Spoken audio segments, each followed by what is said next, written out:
सोचो सिर्फ 13 दिन की जंग और आखिर में 93,000 पाकिस्तानी फौजी इंडियन आर्मी के सामने सरेंडर कर दें। पर असली चाल मैदान में नहीं, मॉस्को की फाइलों और नेवल सिग्नल में चली थी। यही है विजय दिवस की हिडन कहानी। 16 दिसंबर 1971 ढाका। जनरल नियाजी जनरल अरोड़ा के सामने दस्तावेज पर साइन करते हैं और उसी पल इतिहास बदल जाता है। इसी दिन को हम आज विजय दिवस के नाम से याद करते हैं। यह दुनिया के इतिहास का सबसे बड़ा सरेंडर था दूसरी विश्व युद्ध के बाद, जब करीब 93,000 पाकिस्तानी युद्धबंदी भारत के कैंपों में पहुंचे। लेकिन यह 13 दिन वाला चमत्कार अचानक नहीं हुआ था। जंग शुरू होने से करीब 4 महीने पहले ही इंडिया ने एक बड़ा दांव खेला।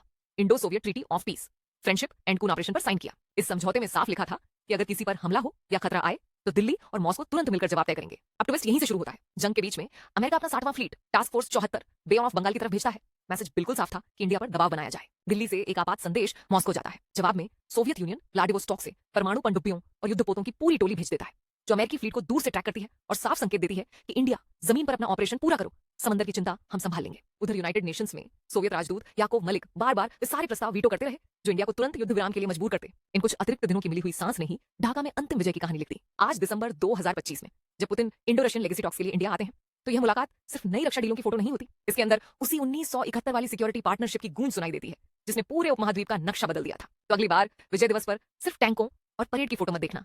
यह भी याद रखना कि सही दोस्त और सही वक्त पर मिली सही जानकारी किसी भी जंग का पासा पलट सकती है। अगर तुम्हें ऐसी हिडन कहानियां पसंद आती हो तो इस रील को सेव कर लेना और आगे भेज दो।